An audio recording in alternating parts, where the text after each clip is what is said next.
السلام البنات، ان شاء الله تكونوا بخير وعلى خير وبصحه جيده. اليوم جيت نشارك معكم لواحد الوصفه اللي كلشي كيحبها، الكبير والصغير، اللي هي لي بات وسباكيتي بصوص الصوجا. الطريقه الاسيويه الصراحه المذاق هائل وسهله في التحضير. كما كتشوفوا هنايا طريفه ديال الدجاج ولا ديال لاذاند، قطعتهم بهذا الشكل هكا شرائح، وغادي نديرهم هكا يتشحروا كما غادي تشوفوا. المهم غادي تقطعوهم رقاق على هذا الشكل هذا. الصراحه راه زوينه، غادي تعجب الوليدات، كنتمنىكم تجربوها. ما فيها شي حاجه اللي هي يعني ماشي في المتناول. كما كتشوفوا بحال هكا كيكون عندكم داك الصدر ديال الدجاج، كتستعملوه بحال في هذه الوصفه هذه. لي بات بطبيعه الحال راه كتكون موجوده. غادي تجيبوا غير صوص الصوجا، لانه الصراحه ولات متوفره دابا بزاف في المحلات التجاريه، لان كنستعملوها في البسطيله، ولا في دوك البريوات، ولا بحال هكا في بحال هاد الاكلات، وفي لاصوب حتى هي. عفوا.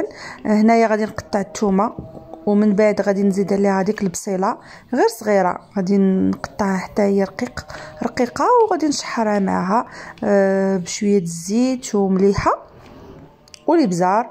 ولا بغيتو تزيدوا شي توابل اخرى زيدوها، مثل سكينجبير، انا ما درتوش. وما تكثروش الملحه، لانه الصوجا راه كتكون مالحه. انا درت القياس ديال الملح حقاش دايره بحساب صوص الصوجا. صافي كما كتشوفوا انا غادي نكمل التقطيع ديال البصله. غنزيدها على الدجاج اللي عندي كما كتشوفوا، ومن بعد غادي نزيد الزيت والعطريه ونرد كلشي يتشحر. صراحه كتجي زوينه هاد الاكله هادي، ممكن ديروها في الغداء ولا في العشاء. الوليدات ديالكم اللي كيبغيو لي بات، علاش لا نجربوها. صراحه انا عجبتني هكا سباكيتي مع الخضيره وصوص الصوجا، الصراحه كتجي لذيذه بزاف. لي بزار ما تكثروش بزاف على حساب وليداتكم، وغادي ندير مليحه الملحه ما تكثروش، غير القياس.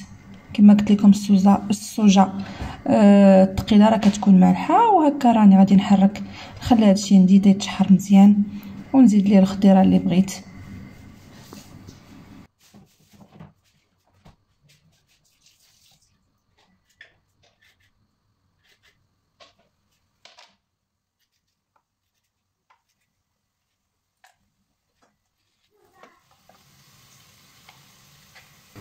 القريعه كنقطع على هذا الشكل هذا. بغيتي ديروا القريعه والخيزو حتى هو راه كيجي زوين، ولا الفلفله الحمراء حتى هي كتجي زوينه. ما كدير حتى شي تغيير على لي بات، بالعكس كتزيد غير البنه.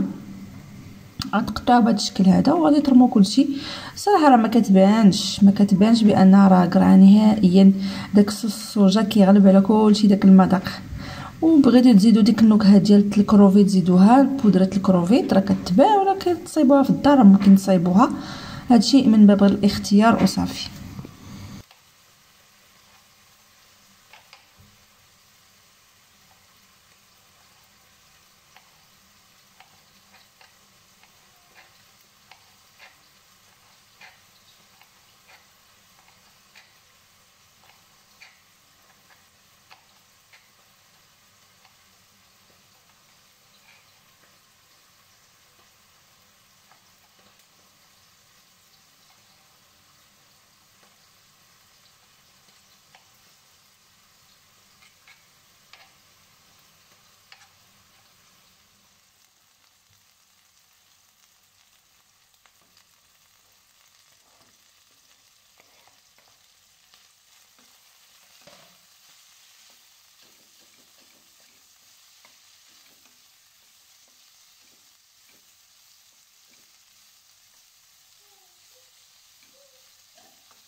من بعد فاش دبلات لينا ديك القريعه هادي غادي نزيد عليها لي شامبينيون، غادي نحرك مزيان وغادي نزيد صوص الصوجا حتى هي صافي. غيكون كلشي واجد، غتكون لي بات حتى هي الماء ديالها غلا، غادي نديرها تسلق. كلشي غادي تشوفوه معايا في لا فيديو.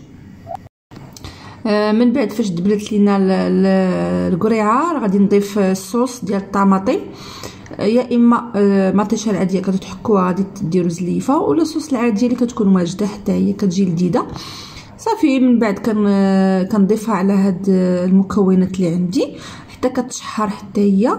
ومن بعد راه غادي نضيف الصوص، راه غادي تشوفوها في لا فيديو ديك الصوص الثقيله، وغادي نحركو كلشي مع بعضو.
الماء راه غلا، هنايا درت فيه المليحه وغادي ندير لي بات اللي هي تريه. الصراحه جوده رائعه كتعجبني انايا في جميع المعجنات.